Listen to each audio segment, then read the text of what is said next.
আসসালামু আলাইকুম রহমতুল্লাহি অবরকাতুহু।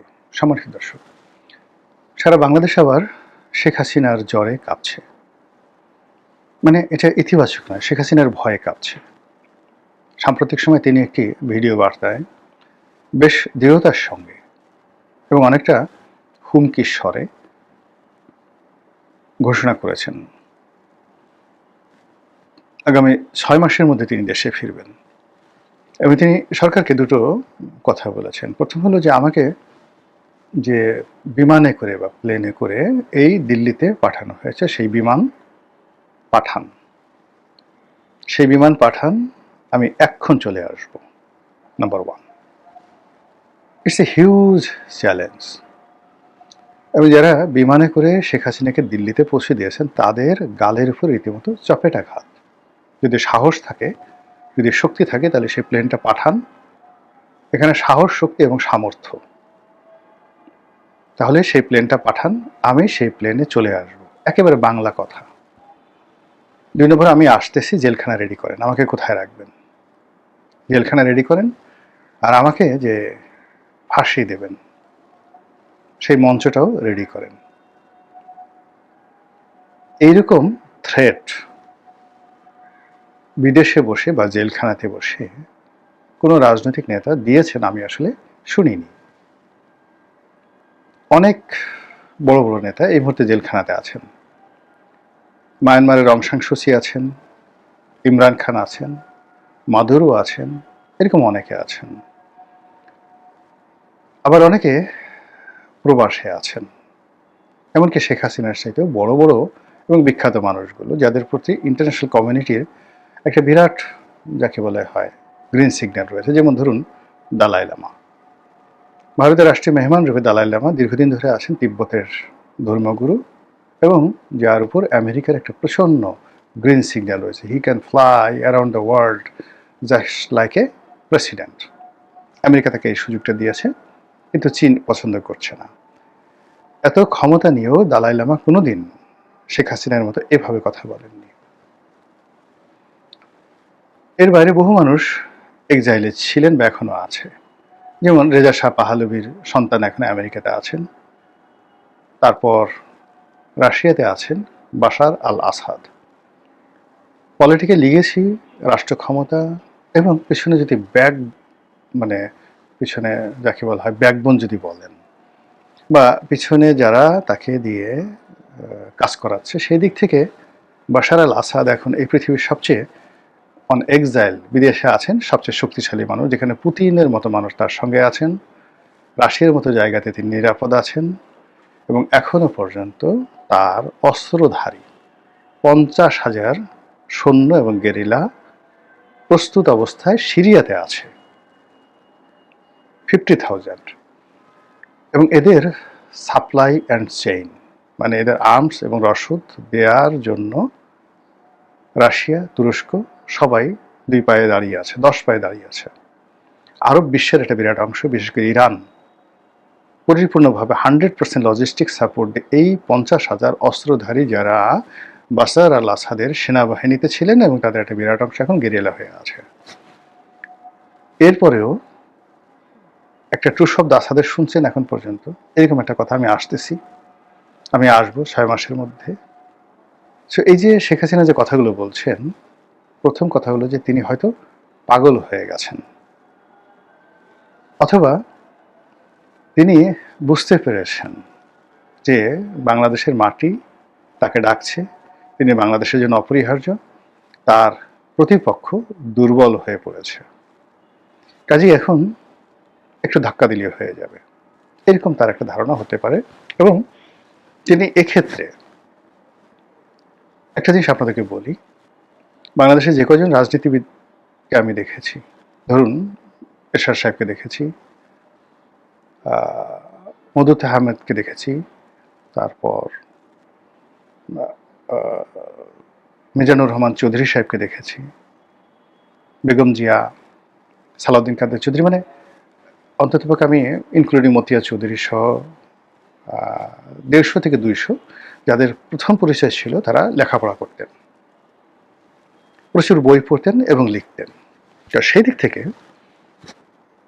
শেখ হাসিনা একমাত্র সরকার প্রধান যিনি এই যাদের নাম বললাম তার সমসাময়িক সবার চাইতে বেশি পড়াশোনা করেছেন। মানে তার এডুকেশন কোয়ালিফিকেশন, ভালো ছাত্রত্ব এগুলো ডাজ নট ম্যাটার। কিন্তু একটা বিষয় জানার জন্য, বোঝার জন্য যে মেহনত করা দরকার, পড়াশোনা করা দরকার, সেটা এই যে তার সমসাময়িক কোন নেতা বলতে পারবে না।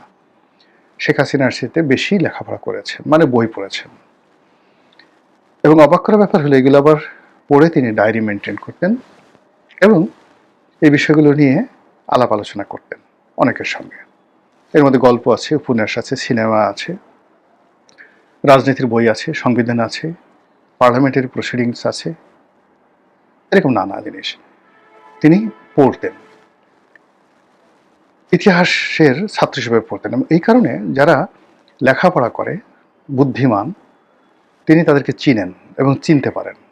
এটা কেবলমাত্র বাংলায় নয়, কলকাতায় যারা এরকম আছে, দিল্লিতে যারা আছে, এদের একটা বিরাট চ্যানেল শেখ হাসিনার মধ্যে একটা সে নিউক্লিয়াসের মতো গড়ে তুলেছে। তার বন্ধু, ঘনিষ্ঠ বন্ধু, ধরেন ক্লাসমেট কবি এই যে নির্মলেন্দু গুণ, বেবি মওদুদ, সাংবাদিক বেবি মওদুদ তার ঘনিষ্ঠ বন্ধু। এরকম অসংখ্য, মানে পেশায় প্রফেশনে আছেন অসংখ্য মানুষ তার ক্লাসমেট বন্ধু। এমনকি এই যে প্রথম আলোর মতিউর রহমান, মাহফুজ জানাম, এরাও কিন্তু তার ব্যক্তিগত বন্ধু। সম্পর্ক হয়তো ভালো না, কিন্তু তারা সমপর্যায়ের এবং একটা সময় তাদের মধ্যে খুব ভালো বন্ধুত্ব ছিল। তো সেই দিক থেকে আমার কাছে মনে হচ্ছে যে শেখ হাসিনা তার এই যে এক্সাইল, ভারতে যে অবস্থান, এটাকে নিজেকে তিনি তুলনা করছেন শের শাহের মতো। শের শাহের একটা দীর্ঘ সময় তাকে পালিয়ে থাকতে হয়েছে, নিজের মানে সৎ মায়ের অত্যাচারে তাকে তার বাবার কাছ থেকে পালিয়ে থাকতে হয়েছে। আবার তিনি যেখানে চাকরি করেছেন সেখান থেকে তাকে পালাতে হয়েছে। আবার তিনি যখন যুদ্ধ করেছেন, মানে তার জীবনের 90% সময় তিনি পালিয়ে থেকেছেন। আর মাত্র সেই 90% সময়ের মধ্যে 10% সময় তিনি যে শাসন ক্ষমতায় ছিলেন, এই শাসন ক্ষমতার অলমোস্ট 20 ইয়ার্স ছিল তিনি বিভিন্ন প্রাদেশিক গভর্নর, বাংলা, বিহার, উড়িষ্যার শাসক। আর মাত্র 4.5 বছর বা 4 বছরের মতো সময় বা 5 বছর তিনি দিল্লির সিংহাসনে ছিলেন। তাহলে চিন্তা করুন, দিল্লির সিংহাসনে তার যে অ্যাচিভমেন্ট, এটা তার জীবনের মাত্র মানে 2 or 3%। সেই 2 or 3%-এ তিনি যে সফলতা অর্জন করেছেন, এই পৃথিবীতে ওই জায়গা আর কেউ স্পর্শ করতে পারবে না। It's totally different. তার সাথে অনেক বড় শাসক আছেন, ব্যতিক্রম, কিন্তু শেরশাহ যা করে গেছেন সেটা আর কেউ করতে পারেন নাই। আমি নিশ্চিত শেখ হাসিনা বসে বসে এই শেরশাহের গেরিলা যুদ্ধ এবং এই শেরশাহ কীভাবে আফজাল খাঁ, হুমায়ুন এদের জীবন তছনছ করে দিয়েছিল, কি কৌশলে, সেই কৌশলটা তিনি আগেও পড়েছেন এবং এখন আবার বারবার তিনি সেটা পড়ছেন। এবং সেটা পড়ে তিনি বাংলাদেশে ফিরে আসার, 6 মাসের মধ্যে ফিরে আসার যে হুমকি দিচ্ছেন, এই হুমকিতে বাংলাদেশের যথেষ্ট আতঙ্কের তৈরি হয়েছে, ভয় তৈরি হয়েছে।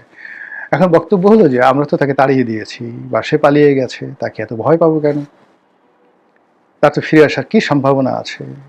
মানে আপাত দৃষ্টিতে আওয়ামী লীগের সব লোক পালিয়ে আছে, তারা পরাজিত হয়েছে, অবদমিত হয়েছে, এখনো ভয় পাবো কেন? এই ব্যাপারে ছোট্ট দুটো কাহিনী বলে আপনাদেরকে জাস্ট আজকের এই ভিডিওটা শেষ করব। ভয় এমন একটা ব্যাপার যে আপনি একবার যদি কাউকে ভয় পান, সে লোকটা মরে গেল, তার লাশ দেখলে আপনার ভয় লাগবে। এবং তার কবরের কাছে যেতেও, আপনি যদি কাউকে খুব বেশি ভয় পেতেন, তার কবরের কাছে যেতেও আপনার হাত পা থরথর করে কাঁপবে। পৃথিবীর অন্যতম একজন শ্রেষ্ঠ শাসক ছিলেন তৈমুর লং। তিনি মরে গেছেন। মরে যাওয়ার পর তিনি লিখে গেছেন তার কবরের গায়ে, আমার এই কবরের ধারে কাছে কেউ আসবে না, এই কবর খোঁড়ার কেউ চেষ্টা করবে না। যদি পৃথিবীর কোনো দাম্ভিক কেউ চেষ্টা করে, পৃথিবীতে ভূমিকম্প হয়ে যাবে এবং সে শেষ হয়ে যাবে। আরে ভালো কথা, 1000 বছর ধরে বা 100 বছর ধরে, শত শত বছর ধরে তার কবরের ধারে কাছে কেউ কবর খোঁড়ার জন্য চেষ্টা করেনি। কিন্তু কমিউনিস্ট জমানাতে, সম্ভবত স্ট্যালিনের আমলে, যে সোভিয়েত আর্কিওলজি, যারা ধর্মকর্ম বিশ্বাস করতেন না, তারা স্ট্যালিনের নির্দেশে, এখানে স্ট্যালিন হতে পারে বা ক্রুশেভ হতে পারে, দুজনের একজন, তারা করলো কি এই কবর খোঁড়ার চেষ্টা করলো। তো কবর যখন তারা খোঁড়ার চেষ্টা করলো, সঙ্গে সঙ্গে পুরো সোভিয়েত ইউনিয়নে মারাত্মক ভূমিকম্প তৈরি হলো। এটা অলৌকিক হতে পারে, এটা কাকতালি হতে পারে, কিন্তু পুরো প্রশাসন তছনছ হয়ে গেল এবং কবর খোঁড়া বন্ধ। এখন পর্যন্ত তৈমুর আলমের কবরের কাছে কেউ যায়নি। বোঝার চেষ্টা করুন যে এটা হলো মানুষের ভয়।